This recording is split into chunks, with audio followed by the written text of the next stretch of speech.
ديننا الإسلام أركانه الجليلة دعائم الفضيلة وَلَقَدْ يَسَّرْنَا الْقُرْآنَ لِلذِّكْرِ فَهَلْ مِن مُّدَّكِرٍ، اور بے شک ہم نے آسان کیا قرآن نصیحت کو، پھر ہے کوئی نصیحت پکڑنے والا؟ Our guide is the Quran, our religion is Islam. 5 noble pillars upholding what is virtuous.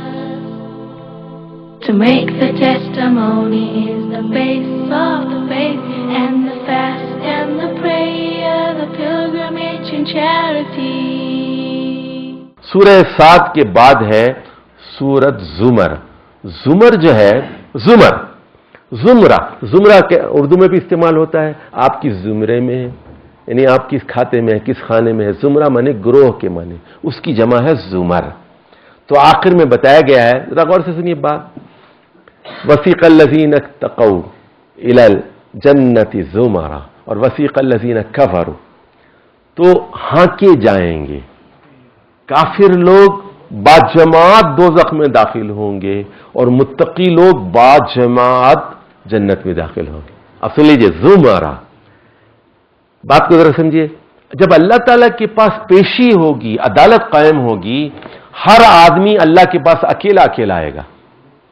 فرد ہر آدمی کیا آئے گا؟ اکیلا آئے گا. اب ہوگا اس کے بعد جب رزلٹ آ گیا، ہر آدمی سے اللہ تعالیٰ پرسنل الگ الگ امتحان لے گا، اس کا حساب کتاب ہوگا. لیکن جب فیصلہ ہو جائے گا تو 30 نمبر لے کے پاس ہو گئے، بمشکل پاس ہوئے، 3rd کلاس پاس ہو گئے. 30 نمبر والے سارے جو ہے وہ ایک گروپ میں ایک ساتھ داخل ہوں گے. 31 نمبر والے، پھر 32 نمبر والے، 99 نمبر والے وہ ایک گروپ میں جائیں گے، 90 والے الگ گروپ میں، 80 نمبر والے، 70 والے، 75 والے، 72 والے. تو اس طرح اللہ تعالیٰ، یعنی جنت کے 100 درجے ہیں نا، باجماعت داخلہ ہوگا. اچھا، سورہ زمر میں ذرا جو سب سے اہم بات ہے، ذرا توجہ سے سنیے. 2 باتیں بڑی اہم ہیں یہاں.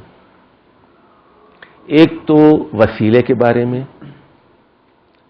دوسرے ایک لفظ اس میں استعمال ہوا ہے مخلصا لہ الدین، اخلاص کا. بار بار یہ لفظ آیا ہے، کم سے کم 5-6 مرتبہ یہ لفظ آیا ہے.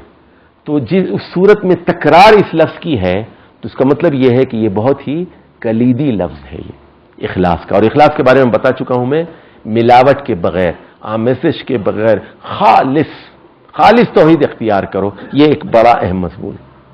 دوسری بات جو یہاں آئی ہے آیت نمبر 3 میں، مشرکین مکہ یہ کہتے تھے ما نعبدہم الا لیقربونا الی اللہ زلفی. ذرا یاد کر لو بھائی، میرے ساتھ 2-3 مرتبہ پڑھیے. ما نعبدہم الا لیقربونا الی اللہ زلفی. ما نعبدہم الا لیقربونا الی اللہ زلفی. ما نعبدہم الا لیقربونا الی اللہ زلفی. یہ بہت اہم آیت ہے، سن لیجئے. یہ مشرکین مکہ کا عقیدہ تھا، اور یہی ہندوستان کے ایک صدر تھے، انڈیا کے ایک صدر تھے، اور PhD تھے فلسفے میں. ان کا نام تھا انڈیا کے پریزیڈنٹ ڈاکٹر سروے پلی رادھا کرشنن، ڈاکٹر ایس رادھا کرشنن. بہت ہی ذہین آدمی تھا، PhD تھا فلسفے کا. اور وہ یہ کہتا تھا کہ ہم ایک خدا کو مانتے ہیں، سمجھے.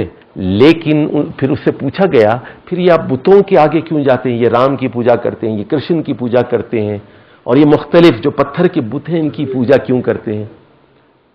تو اس نے کہا کہ یہ نیک لوگوں